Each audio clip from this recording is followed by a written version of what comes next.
No. I would love to see it. Love to see it. I don't. Who haven't they brought back? I mean, maybe Hobbs makes an appearance, but I don't know. The Rock seems to be on the outs with every single person in Fast and the Furious. Yeah, I don't think unless it's going to be a Hobbs and Shaw, then it's going to Part two. Yeah, then I don't think he'll be in there. Then who else are we missing? Who else haven't we? I think Gal Gadot could come back. Yeah, she could. She could. I mean, we could see, not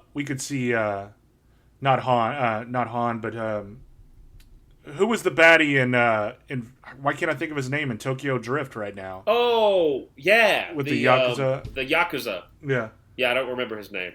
Or even part one. Even the two brothers, the two cousins or whatever. Yeah, even part one come back as well. And something I am sure that they're going to pull out all the stops and bring back a lot of people for F9 and 10. Bring back fucking everyone. F10 part 1 ends with the reveal of a major character who's back. Yeah. As long as it's not Paul Walker with some type of weird hologram, I'm in. They can continue to do shit like they did. Like maybe he's on the phone or something like that. Yeah. Otherwise, don't care.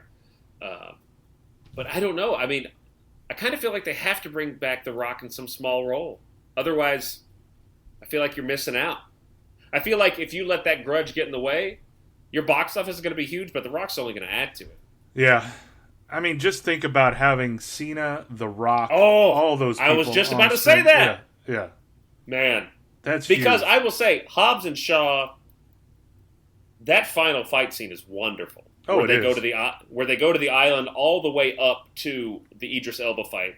Yeah. It's, gosh, you get to see all these just badass dudes kicking ass. It looks violent. It's great. It's the primitive versus the modern, and it's just wonderful. So I don't know. We'd love to hear if you think of anything that might F10 will do, because they've been in space. That was the big thing. I was like, well, they got to go to space. Right. I mean, do they go back in time? Do they find a fucking time machine now or something and just do something like that? They endgame it. They Avengers Endgame. Yeah. So we get to see Paul Walker and Vin Diesel racing, but Dom is watching it happen. Oh, and he's like, yeah. Wouldn't surprise me. So there's Dom's family's fleshed out. We don't know much about Letty's family. Yeah, that's true. Maybe there's something there where we could get maybe Dom dies. I could see that. I could see that happening. Maybe Dom dies. Maybe this is it. Maybe this is how it happens. And I think he has to die. I think he has to be the martyr in some way. As far as the whole franchise goes, and what would be. I mean, it feels mind-blowing now, but what would be even better is that Brian is the one left alive in this series. You know what I mean? Wow, interesting. And that the family is carried over to Brian kind of in this thing now. That'd be really sweet, At actually. the very end, yeah. I mean, it could be Letty, and she not letting Dom die, similar to Black Widow and Hawkeye in the Endgame scene, where they both are, trying to, because Letty's like, this is your blood, and Dom can't leave his kid behind, or something like that. I mean, I don't know. There's a lot of ways it could go, but surely someone has to, really die, like a real death. Yeah. Because I think at this point, Gal Gadot's too huge of a star not to consider bringing back. And we never saw her hit the ground. We never saw her die officially. Right. We just saw her go into the smoke and shoot. I don't know, man. It's exciting to think about. It is, and I never thought I'd be here thinking about how exciting. Absolutely. That's a great way to put it. Isn't it? Yeah. Yeah. I remember watching Fast and Furious in the theaters and driving home with my girlfriend. You watch that, and it's pretty much a point-break, shot-for-shot remake in a lot of ways. And you're just like,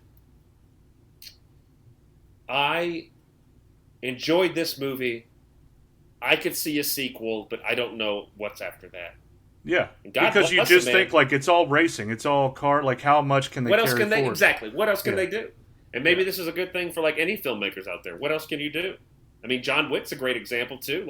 Right. You watch John Wick, it's the storyline's basic, the world is intriguing, and you got a badass lead who's just kicks ass. But there's only so much you can do with that, too. And there's only... Yeah, it's true. You can, until you pull the Band-Aid and say, we can do anything we want to as long as the audience goes along with it, and, that's it. And when do they do that? F5? You think that was like? I think the bank vault. Yeah, I think F5 was probably that. Yeah, the bank vault was big. Yeah, for me, everything changed when he steps on the concrete and it falls. Yeah, that's that was it for me. Where I was like, oh, there are no rules here. Everyone's a goddamn right superhero. What's it matter? But that bank vault, you're right. What they were doing in defying the laws of physics in any way. Yeah, I had just read from a NASA scientist, or a woman who's the wife of a NASA scientist, and a scientist in her own right. She gave this Twitter feed of like, everyone's worried that all these billionaires are trying to race to space because the world's going to end soon. And she was like, here's what you need to know about space.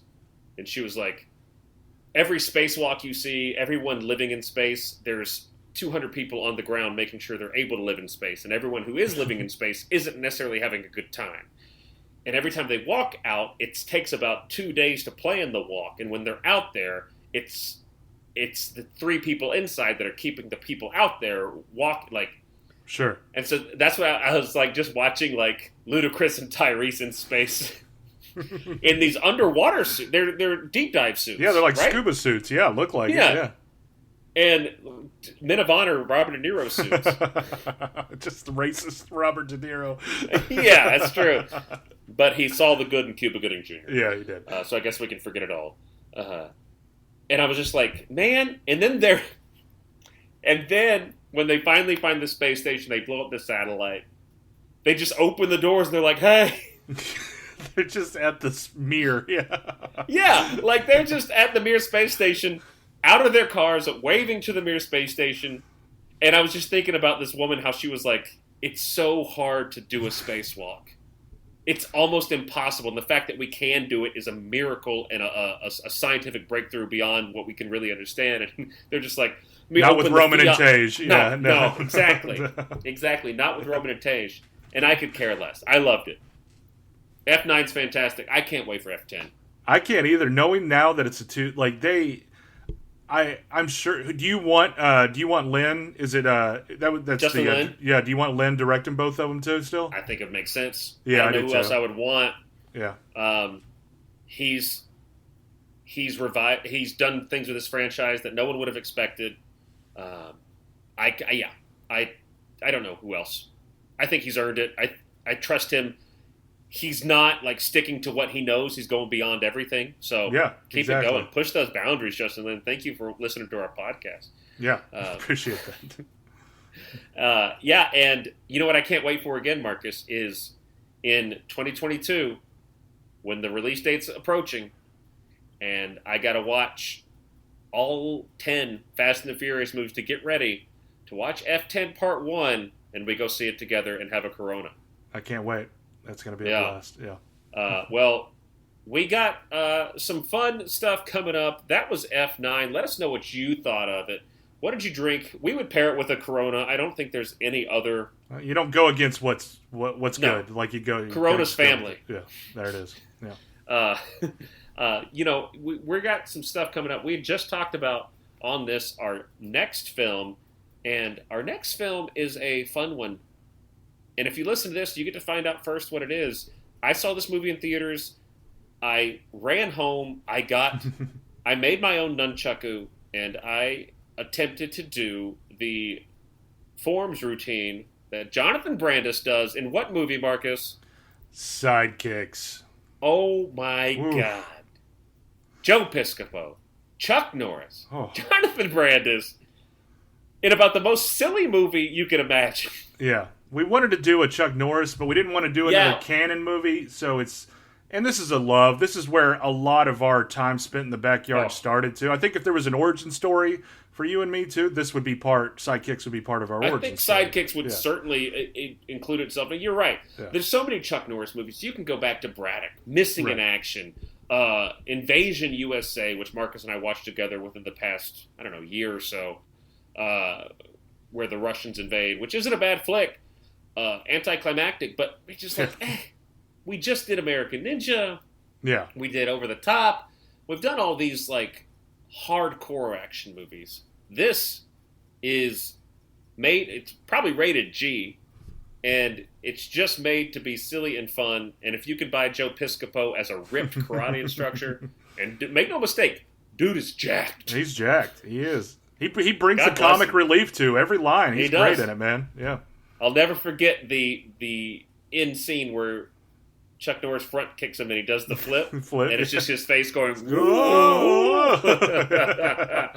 Oh, man. We'll catch Sidekicks next week. And thanks to you for joining us. And we love this movie, and we hope you did too.